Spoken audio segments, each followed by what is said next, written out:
Here with first-year head volleyball coach Sean Kiracofe off a split weekend, lost against McNeese on Thursday, but came back and beat Nichols on Saturday. Coach, very busy week for the NSU volleyball team. 3 matches in the span of 5 days.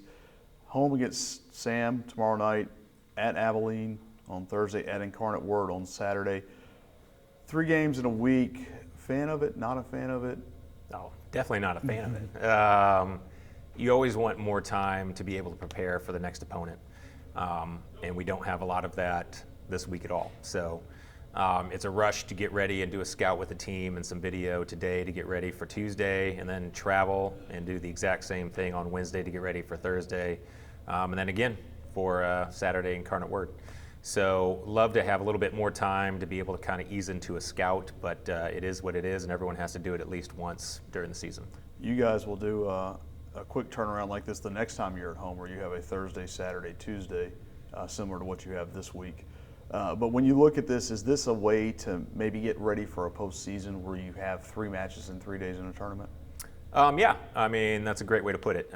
You've got to turn around and move on to the next opponent, whether you win or lose, and to be able to get everything in order and your head straight for the next match.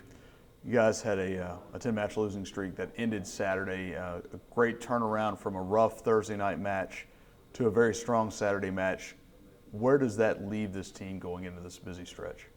A win always helps everything. We played McNeese really tough in the first set, and while they played great, to their credit, who knows what would have happened if we would have pulled it out there in the first set. And then again, we played another tough one against Nichols on Saturday, and that went our way because I think we played well, but we had some things go our way as well.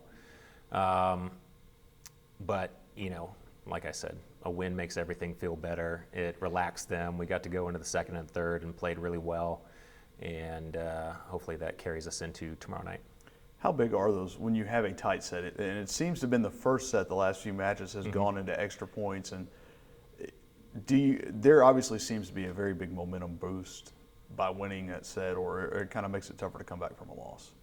Yeah, like I've said before, personally, I don't mind if we lose the first set if we gain the experience and the knowledge going into the second, third, and fourth to be able to make adjustments and win those.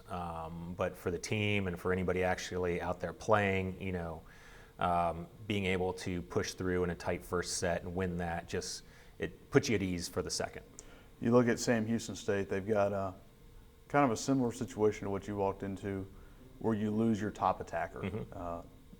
Girl had been 3 or 4 time All-Southland, one of the best players in Southland history, actually.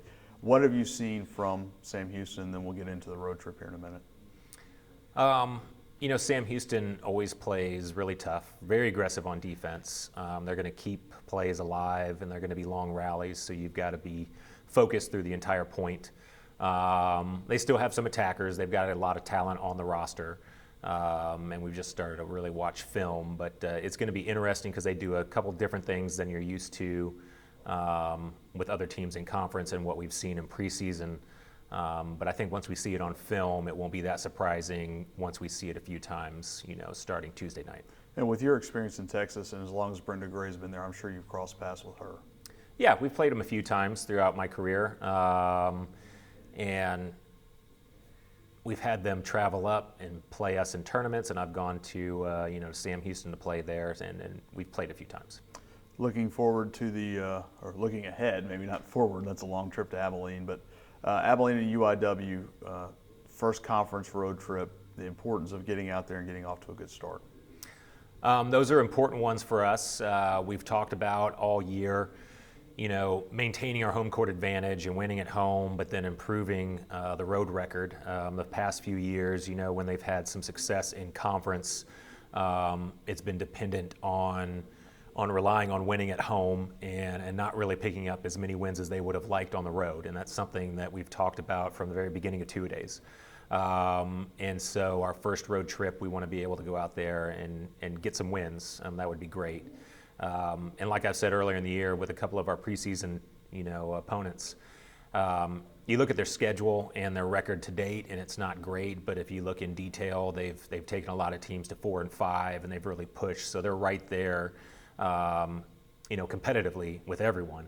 And so it's not going to be easy, but we're going to go out there and do everything we can to get some road wins. If you can break down just what you've seen from ACU and UIW. We really have just started to look at film on them, so can't go into detail about that. All right. Thank you, Coach. Mm-hmm.